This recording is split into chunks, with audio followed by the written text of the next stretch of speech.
Here at the Design Summit Melbourne, I'm really pleased to welcome Debbie Ryan, but also artist Callum Morton to talk about Monument Park. Debbie, I might kick off with you. What exactly is Monument Park? What makes this a different project, I suppose, for Melbourne? Well, this project is a collaboration between a landscape architects and artists, and it's really, I suppose our ambition was to create a space in Melbourne that had a bit of green, had some shelter, had a connection to Melbourne, and had another quality which our artist Callum Morton could bring, and well, all of us, I suppose, in the end. But we really wanted something else that was not necessarily plonk architecture, that was something that people could engage with, people of all ages could engage with. And they could play with it as well. So Callum, you were brought into the process and into the project as well. What attracted you to the idea of this in the first place? Well, actually, I guess what is unusual about this project is the artist was at the table very early, so we all developed the project together.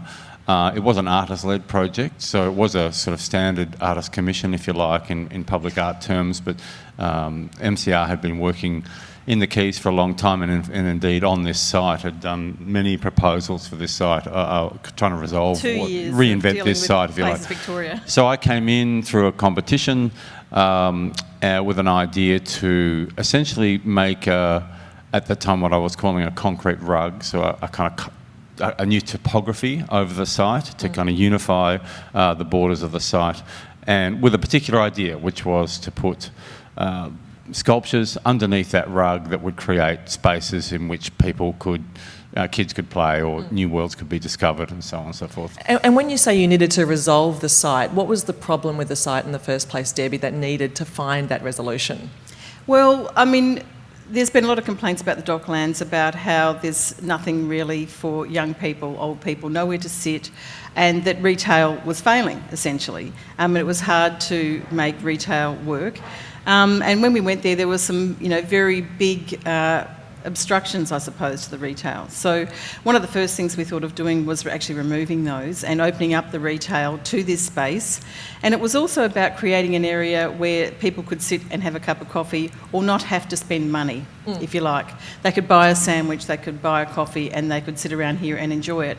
And their children could run around, and there'd be a sense of fascination for the children as well. So if you redesign the experience within that retail environment, you actually, with of course bringing in the artist early on, you probably do end up having better economics. You probably have sales as a result. Well, that's right. In the end, you want everything to succeed.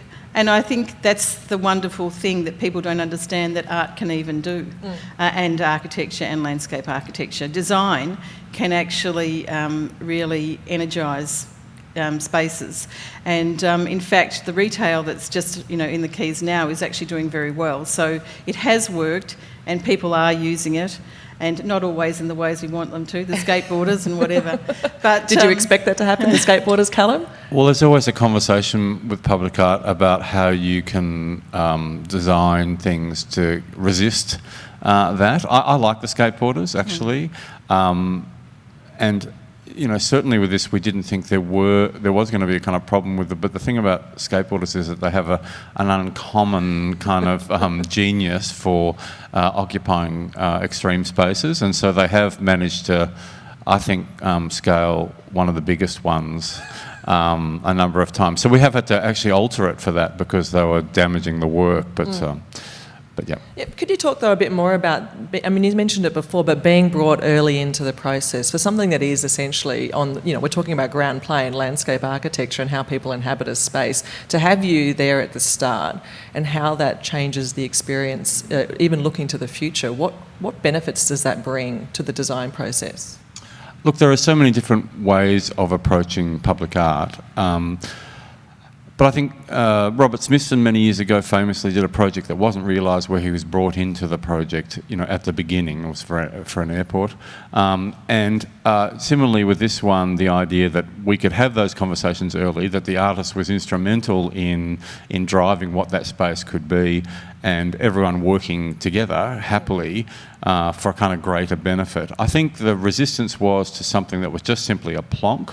Then there's nothing wrong with plonk. There are great examples of plonk, and there are terrible examples of plonk, and there are great examples of everything and bad examples of everything. But it wasn't right for here. But it wasn't right for here. We wanted to do something that was kind of integrated, that was hard to kind of apprehend what it was. In fact, was it sculpture? Was it architecture? Was it landscape? And so on and so forth. And I think those ambitions are good, because then the audience comes to it and they're a bit uncertain about what it is. It's a bit curious. They can engage with it in new ways. And we call it the Harry Potter phenomenon. Because it's discovery as you go along? Well, or? you know, especially, you know, just on dusk, there's something slightly scary about it. All right. But not so scary that it's, you know, prevents you from going there. It's intrigue. To wrap up, Debbie, what is it that makes this particular site different from other places that are trying to kind of re-energise and reinvigorate, you know, basically lost land in some ways, as this might have been seen for a time there? Well, I mean, I suppose there's a lot more buildings there, and that we had just completed the Quays, and that was sort of the last piece in the puzzle of that particular area, I suppose. And it was a real forecourt to all of those buildings, and it was about imagining what that could be and how that could best serve a community, I suppose. Do you think that will change how other developments produce, I suppose, in the future, Callum? Do you think there'll be it'll impact or influence other developments? Yeah, I think in Australia there's been a sort of one way of doing things, particularly when it comes to these integrated projects. So I certainly think it's opened up the conversation. I think there's a long way to go. I think there's a lot of opportunities. I think we're very advanced in Australia in some ways as well, particularly in terms of sort of public art in these projects. So I think it's certainly stimulated the conversation, and I look forward to seeing what evolves in the future. Now, Debbie, as part of MCR, you've actually been at Docklands, working there, I think, since 1997? Well, I don't know. A little birdie told me, is that right? Well, I'm not sure, because time really doesn't mean much to me. I go from one project to the next, but I have been working down there a long time. Maybe not 1997, but certainly a long time. And I suppose for you, having had that longevity over that period of time, how has that impacted the way that you approach the project today?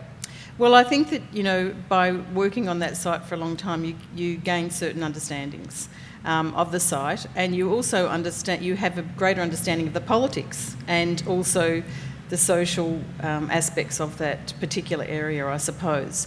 It does help inform you as to what might be needed. And certainly if you spend a bit of time down there, you can sort of see the changes that are occurring over time as well. So I think it's certainly assisted. Callum Morton and Debbie Ryan, thank you so much. Great to talk with you. Thank you very much. You're welcome. Thank you.